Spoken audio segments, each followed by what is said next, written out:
recevant Metz, le champion en titre, ce dimanche au Parnasse, les Nîmoises du HBCN savaient qu'un combat les attendait. Défaite au Havre en match avancé cette semaine, les filles de Manuela Elie se devaient à elles-mêmes et à leur public une performance digne de leurs ambitions. Et pourquoi pas refaire le coup de l'année dernière, où elles l'avaient emporté d'un petit but face à des Messines qui ne sont plus intouchables.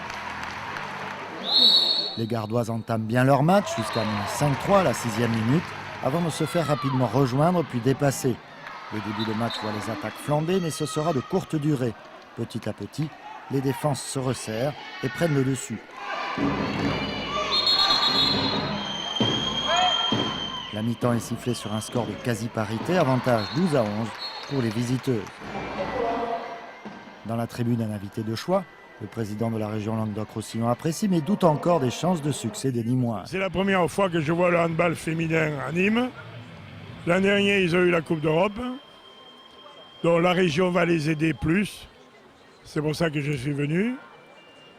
Et puis alors, sur le fond du jeu, excellente équipe, trop de fautes de main, trop jeunes. Mais autrement, elles sont au même niveau que Metz. Mais les autres sont plus professionnels. Enfin, c'est un très très beau match. C'est indécis. Au retour des vestiaires, ce sont pourtant les Nîmoises qui font la différence. Jenny Florin réalise un sans faute sur pénalty, contrairement aux Messines. Mariana Signaté enchaîne les tirs de loin.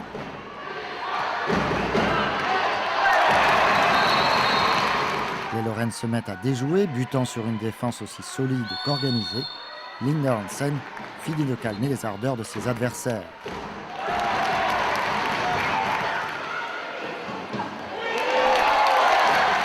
Fanny Bosque est intenable. Et Delphine Cara ajoute en contre-attaque sa touche personnelle. Le score est toujours serré, mais dans un match où il se marque si peu de buts, en avoir 3 d'avance au milieu de la mi-temps, c'est déjà un signe. Metz reviendra tout de même à 18-17, mais ce sera la dernière cartouche pour des championnes qui n'auront marqué que 5 petits buts en deuxième mi-temps. Après un dernier temps mort pour régler défense et attaque, et malgré quelques échecs, les 3 derniers buts seront pour les Nîmoises. Jenny Florin sur pénalty pour passer à 19-17, puis 20-17 avec Delphine Cara, toujours depuis son aile gauche. Enfin Madalena Simulé pour clore un match serré, mais au final parfaitement maîtrisé.